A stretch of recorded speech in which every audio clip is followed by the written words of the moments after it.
Nouveau chapitre donc, conversion des signaux. Introduction. Un signal analogique. Il traduit la variation contenue au cours du temps des grandeurs physiques, pression, tension, etc. Un signal numérique. Il traduit une suite de valeurs numériques représentées par un mot binaire noté N. Un signal logique. Il traduit l'état binaire vrai ou non vrai d'une variable d'un système.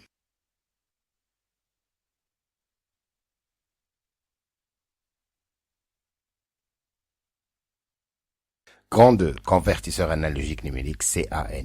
Définition et symbole. Donc voici le schéma d'un CAN et son symbole. C'est un montage électronique qui transforme un signal analogique appliqué à son entrée en un nombre binaire n à sa sortie. Donc, tel que n égale k fois e. K est une constante positive sans unité. À grand 2, convertisseur numérique analogique CNA, définition et symbole. Donc schéma d'un CNA et son symbole. Donc c'est un montage électronique aussi qui transforme un signal numérique appliqué à son entrée en un signal analogique à sa sortie. N, soit US égale à K fois N, avec K une constante positive qui s'exprime en volt moins 1.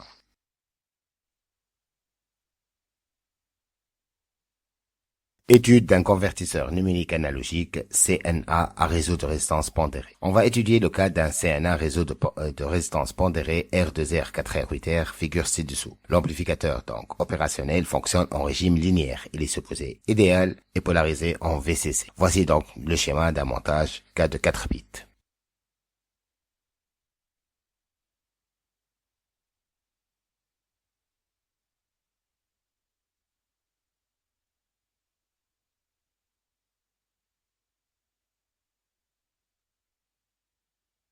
Petit b résultat. Donc, voici le schéma. Donc, on a choisi une maille d'après la loi des mailles. Donc, E référence moins epsilon plus UR égale à 0. Donc, UR égale à epsilon moins E référence. Or, epsilon égale à 0 plus que l'amplificateur idéal. UR égale à RJ fois IJ. Donc, égale à moins E référence. Donc, IJ égale à moins E référence sur RJ. Donc, A3, A2, A1 et A0 sont les variables logiques d'entrée. Donc, il s'agit d'un CNA à 4 bits.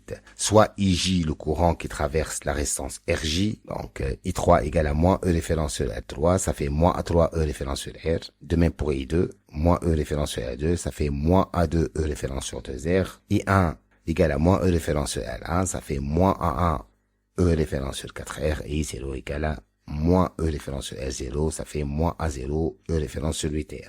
D'après la loi des nœuds, on a I0 égale à plus I1 plus I2 plus I3 égale à I.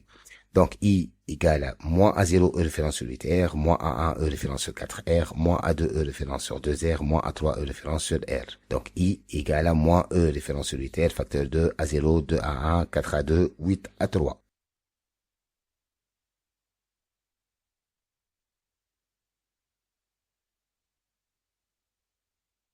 Appliquons la loi de Maille à la sortie. Donc, d'après la loi de Maille, US plus epsilon plus UR' égale à 0. Donc, US égale à moins UR' égale à moins R' fois I'. Or, I' égale à I. Donc, US égale à moins R' fois I. Donc, US égale à moins R'. On va remplacer l'expression trouvée de I. Ça fait moins E référence sur 8R, facteur de A0 plus de A1 plus 4A2 plus 8A3. Donc, US égale à R' E référence sur 8R, facteur de A0 plus 2A1 plus 4A2 plus 8A3. Donc, on va remplacer donc 1 par 2 à l'absence 0, 2 par 2 à l'absence 1, 4 par 2 à l'absence 2 et 8 par 2 à l'absence 3. On obtient donc US égale à R' E référence sur 8R, facteur de 2 à l'absence 0 fois A0, plus 2 à l'absence 1 fois A1, plus 2 à l'absence 2 fois A2, plus 2 à l'absence 3 fois A3. Or, US égale à K fois N. Donc, K égale à R' E référence sur 8R. 8, on peut l'écrire 2 à l'absence 3, donc ça fait R' E référence sur 2 à l'absence 3 fois R. Donc ça fait 3, ça fait 4 bits moins 1, donc ça fait R' fois E référence sur 2 à l'absence N moins 1 fois R.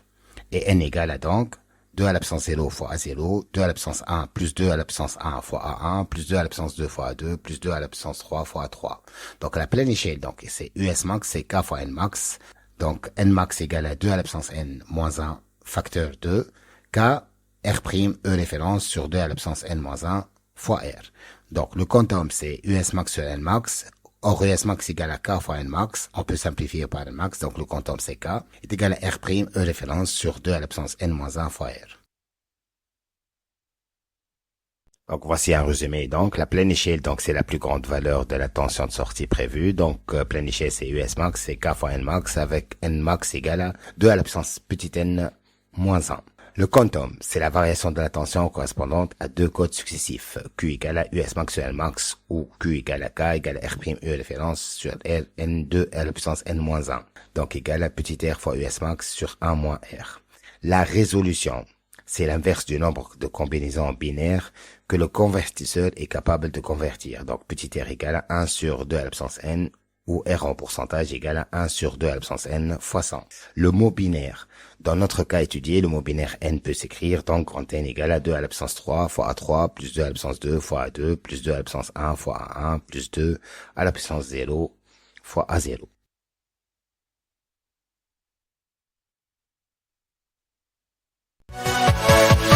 Yeah!